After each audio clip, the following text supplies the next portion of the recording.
다 같이 사도신경으로 신앙 고백하시겠습니다. 전능하사 천지를 만드신 하나님 아버지를 내가 믿사오며 그 외아들 우리 주 예수 그리스도를 믿사오니 이는 성령으로 잉태하사 동정녀 마리아에게 나시고 본디오 빌라도에게 고난을 받으사 십자가에 못 박혀 죽으시고 장사한 지 사흘 만에 죽은 자 가운데서 다시 살아나시며 하늘에 오르사 전능하신 하나님 우편에 앉아 계시다가 죄로서 산 자와 죽은 자를 심판하러 오시리라. 성령을 믿사오며 거룩한 공회와 성도가 서로 교통하는 것과 죄를 사하여 주시는 것과 몸이 다시 사는 것과 영원히 사는 것을 믿사옵나이다. 아멘. 우리 찬송가 94장 함께 찬양 부르시겠습니다.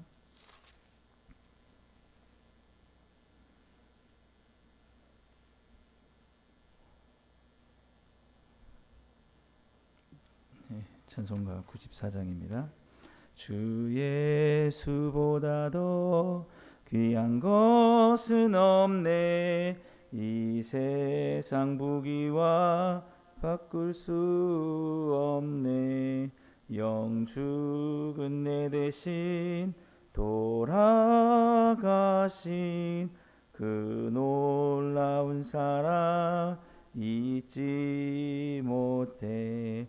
세상 즐거움 다 버리고 세상 자랑 다 버렸네.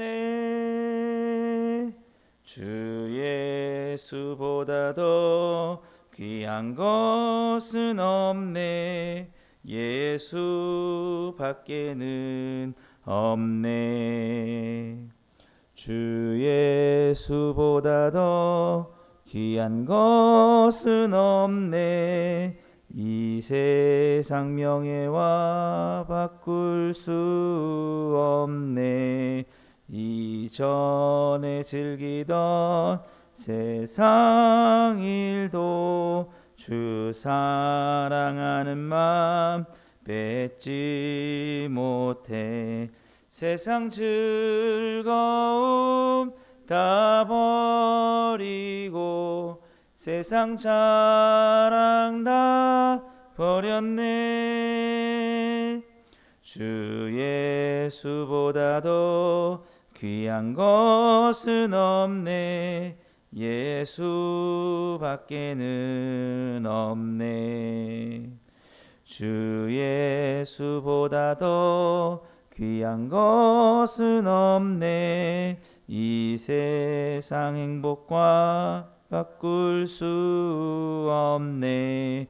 유혹과 핍박이 몰려와도 주 섬기는 내 맘 변치 않아.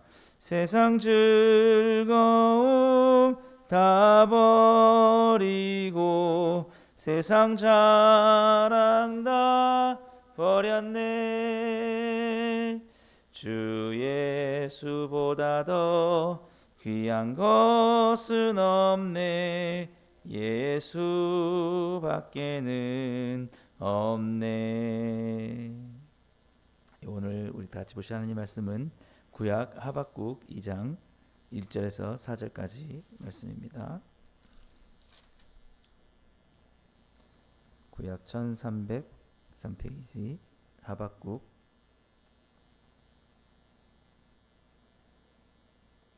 2장 1절에서 4절 같이 보시겠습니다. 내가 내 파수하는 곳에 서며 성루에 서리라. 그가 내게 무엇이라 말씀하실는지 기다리고 바라보며 나의 질문에 대하여 어떻게 대답하실는지 보리라 하였더니 여호와께서 내게 대답하여 이르시되 너는 이 묵시를 기록하여 판에 명백히 새기되 달려가면서도 읽을 수 있게 하라. 이 묵시는 정한 때가 있나니 그 종말이 속히 이르겠고 결코 거짓되지 아니하리라. 비록 더딜지라도 기다리라. 지체되지 않고 반드시 응하리라. 보라, 그의 마음은 교만하며 그 속에서 정직하지 못하나 의인은 그의 믿음으로 말미암아 살리라. 아멘. 예. 오늘 함께 읽은 이 본 말씀 가지고 의인의 믿음, 네, 의인이 갖는 믿음에 대해서 함께 좀 살펴보려고 합니다. 하박국 선지자, 깨안다라는 그런 이름의 뜻이 있고요. 약 BC 609년에서 BC 597년 사이에 활동했던 선지자입니다. 이때 왕은 여호야김 왕으로 추정되는데요. 이제 유다의 마지막 왕들 중에 한 명입니다. 여호야긴, 시드기야 이렇게 하는데 결국 유다의 그 악이 팽배했을 때 아주 하나님께서 심판을 하시는 때입니다. 그래서 BC 605년에 바벨론이 1차 침공을 하거든요. 유다에. 그 침공을 당했을 때에 이 하박국이 활동을 한 것이죠. 근데 이제 하박국 1장 말씀을 쭉 보시면 아시겠지만 굉장히 사나운 사람들, 거친 사람들. 그래서 아주 잔인하게 유다 사람들을 죽이고 약탈을 하고 그렇게 했습니다. 그래서 이런 시대에 살아가는 의인의 자세가 무엇이냐라는 것이 하박국의 주된 내용입니다. 의인들은 소수고 악인들이 너무나 많은 상황 속에서 의인은 어떠한 믿음을 가지고 살아야 되는가라는 것이죠. 이 당시에도 숫자는 많지 않지만 소수의 하나님의 백성들이 있었습니다. 다 악인은 아니었고 대부분은 악한 사람들이고 유다 사람들도 악했기 때문에 하나님께서 심판하셨는데 그럼에도 불구하고 남아있는 자가 있다는 거죠. 항상 이 구약에서 중요한 사상 중에 하나가 남아있는 자, 하나님께서 남기신 자가 있습니다. 엘리야 시대에도 바알에게 무릎 꿇지 않는 7천 명을 남겨두셨다고 했는데 그들이 악한 사람들의 악을 보면서 낙심하고 실망할 게 아니라 하나님께서 약속하신 약속을 바라보라라는 그런 말씀이죠. 예. 오늘 본문의 말씀도 마찬가지입니다. 예. 오늘 2장 1절 말씀 보면은 이 하박국 선지자가 파수하는 곳에 서고 성루에 서리라. 예. 이제 바벨론의 침략이 다가올 수 있는 이 시점 속에서 조금만 기다리면 나라가 이제 망할 수 있는 이런 상황 속에서 하나님의 응답을 기다리고 있습니다. 이 나라가 멸망하고 했을 때 그런 상황 속에서 우리는 어디에 소망을 두고 살아야 되는가라는 것이죠. 그게 오늘 1절 말씀인데 그가 내게 무엇이라 말씀하시는지 기다리고 바라보며 나의 질문에 대하여 어떻게 대답하시는지 보이라 하였더니 2절 말씀입니다. 여호와께서 내게 대답하여 이르시되 너는 이 묵시를 기록하여 판에 명백히 새기되 달려가면서도 읽을 수 있게 하라. 예. 그래서 하나님의 이 주신 묵시는 바벨론도 언젠가는 멸망할 것이다. 예. 유다가 악을 행했기 때문에 하나님께서 바벨론이라는 나라를 통해서 심판을 하시지만 그 바벨론의 악도 하나님께서 심판하신다라는 내용입니다. 예. 그래서 우리가 반드시 기억해야 될 것이 우리 3절 말씀에 이 묵시는 정한 때가 있나니 그 종말이 속히 이르겠고 결코 거짓되지 아니하리라. 비록 더딜지라도 기다리라. 지체되지 않고 반드시 응하리라. 그래서 우리가 생각할 때는 우리 현세에 있는 이 나라들이 영원할 거라고 생각하는 사람들도 있습니다만은 그렇지 않다는 거죠. 하나님이 반드시 심판하시고 하나님의 영원한 나라로 하나님의 백성들을 인도하실 것이고 그렇지 하나님을 믿지 않았던 사람들은 그 나라에서 쫓겨나게 되는 것이죠.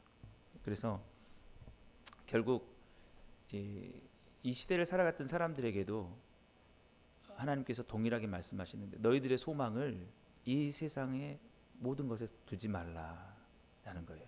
너희들의 소망을 나의 나라, 영원한 하나님 나라에 그 나라에서 이루어질 것에 대해서 소망을 두라는 겁니다.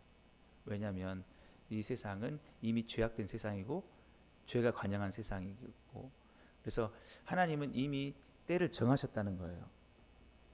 이 세상에 대한 것들도 어느 때라고는 말할 수 없지만 영원하진 않다고 말씀하셨습니다. 예수님이 요한계시록에서 말씀하셨잖아요. 반드시 내가 속히 오리라. 행한 대로 갚아주겠다. 오신다는 건 이미 정해져 있습니다. 이미 이 세상의 모든 것이 끝난다. 그러니까 이 세상에서 살아가면서 어떤 눈에 보이는 흥망성쇠, 나라가 망하고 악인들이 팽배하고 뭐 이런 것 때문에 완전히 우리가 소망이 꺾인 것처럼 살지 말라는 거죠. 악인들의 악 때문에 모든 것이 끝난 것처럼 생각하지 말라고 하시는 것입니다. 왜냐하면 우리에게 주어진 약속은 반드시 이루어질 때가 있다는 거죠. 우리가 살아가야 될 영원한 삶이 이 땅에서의 삶이 아니라는 거죠. 이 땅에서 우리가 수고하고 고생하고 땀 흘리면서 힘들어하고 때로는 괴로워하고 상처받고 이런 삶이 계속 반복되는 이것이 하나님이 우리에게 주시고자 하시는 약속이 아니고 더 이상 눈물도 없는 고통도 없는 영원한 저 하나님의 나라 그곳에 우리에게 이루어질 때가 있다. 그 약속이 그걸 믿고 살아가라라는 것입니다. 그러면서 늘 달려가면서도 읽을 수 있게 이것은 어떤 상황에서도 이 약속을 잊지 않도록 우리의 삶 속에서 이 하나님의 약속의 말씀들 주님이 반드시 오셔서 의롭게 심판하시는 그 날이 있다라는 것을 늘 잊지 않도록 어떻게 우리가 살아가고 바쁜 삶 속에 살아가면서도 그것을 잊어버려서 이 땅에 내가 바랐던 소망들이 악인들에 의해서 짓밟혀지는 것 때문에 모든 것이 끝난 것처럼 그렇게 생각하지 말라는 것입니다. 예. 그래서 우리가 너무 잘 아는 그 유명한 말씀이 있죠. 우리 하박국 2장 4절 말씀 보라 그의 마음은 교만하며 그 속에서 정직하지 못하나 의인은 그의 믿음으로 말미암아 살리라. 예. 이 로마서 1장에 사도 바울이 또 인용을 했는데 의인은 믿음으로 말미암아 살리라. 예. 보라 그의 마음은 교만하며 그의 속에서 정직하지 못하나 여기서 그라는 것은 바벨론을 가리킵니다. 예. 그 바벨론의 사람들만을 바라보면은 참 너무 실망스럽죠. 예. 왜냐하면 그렇게 악하고 거칠게 살아가는데 그 사람들이 승리를 한 것 같기 때문에 의인들이 그들의 발에 밟히고 죽고 있기 때문에 그렇게 교만한 사람들이 꺾이지 않고 승승장구하는 것 같기 때문에 그렇게 정직하지 못하고 속이는 사람들이 오히려 나라를 차지하는 것 같기 때문에 그들은 승리를 거두고 유다를 침략한 이후에 우리가 이겼다라고 이렇게 할 때 그거를 바라볼 때에 와 정말 우리가 이렇게 의인으로 살아가는 게 의미가 있나 이런 마음이 들 때 그때 어떤 믿음을 가져야 되느냐라고 하면 바로 아까 주님께서 정한 때가 있다라는 것 주님이 우리에게 주신 약속을 믿는 것 바로 그것입니다. 그래서 우리에게 주신 약속이 무엇이냐 바로 우리에게 영원한 구원이죠. 십자가 예수 그리스도를 통해서 우리를 이 세상의 모든 심판 가운데서 넘어가게 하시겠다라는 거예요. 우리는 의인의 부활로 다시 일어날 것입니다. 우리가 이 땅에 어떻게 살았던지 간에 우리가 악인들에 의해서 많은 고통을 당하고 우리가 정말 의롭게 살아갔던 것들이 열매를 맺지 못했다 할지라도 우리가 이 땅에서 성공하든지 실패했든지 간에 그것과 상관없이 하나님께서 우리에게 주실 약속은 이루어진다라는 거예요. 무엇으로요? 믿음으로. 예수 그리스도를 믿고 있기 때문에 이 믿음 공로가 아니라 우리를 의롭게 하시는 그 믿음으로 우리는 하나님의 나라에 영원한 구원을 받고 살아간다라는 것입니다. 그렇기 때문에 오늘도 우리들은 그런 믿음의 삶을 살아간다라는 것이죠. 무엇에 소망을 두고 살아갑니까? 우리가 이 땅에서 성공하려고 했던 계획들이 실패할 수도 있습니다. 그것이 우리의 영원한 소망이 아니죠. 악인들의 속임 때문에 우리가 모든 것이 다 넘어갈 수도 있어요. 우리는 정직하게 살아왔는데 한번 속이는 자가 우리의 것을 다 뺏어갈 수도 있습니다. 그랬을 때 우리는 억울하겠죠. 도대체 하나님의 공의가 어디 있습니까? 근데 하나님께서 말씀하실 때 내가 너에게 약속한 영원한 약속은 이게 아니다 하는 거죠. 그 모든 것 역시 하나님께서 그 악인들 심판하시겠지만 너희들에게 주고자 하는 것은 영원한 하나님의 나라다라는 것입니다. 여러분, 우리는 기억해야 됩니다. 오늘 본문 3절 말씀처럼 정한 때가 있어요. 정한 때가. 이 하나님 말씀이 이루어질 때가 있어요. 그건 뭐냐면 이미 이 세상은 종말의 때가 정해져 있는 것입니다. 언젠가 끝난다고 말씀하고 있어요. 심판의 때로 가고 있어요. 마지막 때 예수님이 다시 오신다고 합니다. 심판의 때로 가고 있어요. 여기서 우리가 바라봐야 될 것은 주님의 영원한 심판이고 의로운 심판이고 거기서 믿음으로 나를 구원해 주신다는 그 믿음입니다. 거기 그 하나님의 심판 가운데 우리가 구원 얻을 수 있는 길은 다른 게 아니에요. 믿음밖에 없어요. 하나님이 의롭다고 하시는 것은 오직 그 믿음, 예수 그리스도에 대한 믿음, 하나님의 심판에 대한 약속에 대한 믿음, 그것에서 우리의 행함과 상관없이 오직 하나님의 그 약속을 믿었기 때문에 너희들 구원해 주신다라는 것. 그러니까 이 세상에 돌아가는 정세를 보면서 악인들 때문에 소망 잃지 말고 그들을 바라보지 말고 나의 약속을 바라보고, 정말 이 얼마나 처참한 상황이겠습니까? 이 나라가 망한 이 시점, 우리는 그런 시점을 지금 겪어보지 못하고 지금 더 좋은 대한민국으로 가자고 하니까 잘 모를지 모르지만, 겪어보지 않았지만 나라가 망할 때 되면요 아무것도 잡히는 게 없습니다. 다 끝났다고 생각하고 악인들은 더 악한 길로 갈 뿐이죠. 그곳에서 의인들의 삶이 얼마나 흔들리겠습니까? 진짜 이게 끝나는 걸까? 우리는 나라가 망하는 걸 한번 겪어보지 않았지만, 저도 겪어보지 않았지만 지금 이 시기는 이미 침략이 더 쳐들어왔어요. 이미 쳐들어와가지고 막 뺏어가고 난리가 나는 이런 상황 속에서 거친 사람들이 이렇게 하는 속에서 마음 둘 곳은 어디냐? 그 하나님의 약속, 그게 바로 의인의 믿음이라는 거죠. 여러분들 그 아주 유명한 영화 타이타닉을 아실 겁니다. 전 타이타닉을 보면서 많이 위로를 받았어요. 그게 뭐냐면 그 타이타닉이 마지막에 침몰을 하잖아요. 침몰하는데 거기서 사람들이 배가 이미 가라앉고 있습니다. 이미 죽음이 정해져 있어요. 근데 어떻게 해요? 사람들이 그곳에서도 아등바등 살아보려고 막 여기저기 뛰어갑니다. 뛰어가도 답은 없어요. 근데 거기서 영화에서 정말 유명한 장면이 나오는데, 거기 그 악단이 있어요. 악단의 그 사람이 어차피 끝난다. 여기서 살 사람은 얼마 없어. 이미 종말이 왔어. 타이타닉이 침몰하고 있어. 그때 그 사람이 무엇을 하냐면 바이올린을 들고 찬송을 합니다. 그게 그 유명한 네 줄 가까이, 이렇게 연주를 하죠. 그게 뭐냐면 의인이 가진 소망입니다. 어차피 멸망이 시작됐습니다. 끝나. 그런데 거기서 내가 다른 소망을 갖지 못하고 발버둥 치는 그런 삶을 살기보다는 주님이 나에게 주실 약속을 바라보며 살아간다라는 것이죠. 오늘 하박국에게 그렇게 말합니다. 보라, 그의 마음은 교만하며 그의 속에 정직하지 못하나. 모든 교만하고 정직하지 못했던 사람들이 하나님의 멸망의 심판 앞에 서게 될 것입니다. 그럴 때 우리의 소망이 뭐냐? 의인은 그의 믿음으로 말미암아 살리라. 산다는 거예요. 우리는 주님의 사랑의 손길로 건짐을 받는다라는 것입니다. 그러므로 이 땅을 살아가면서 아무리 악인 때문에 속상하고 그들의 악인의 팽배 때문에 우리의 마음이 깨어진다 할지라도 주님 그날이 올 거라는 것을 믿고 오늘도 끝까지 주님의 제자의 삶을 살아갈 수 있게 되길 간절히 소망합니다.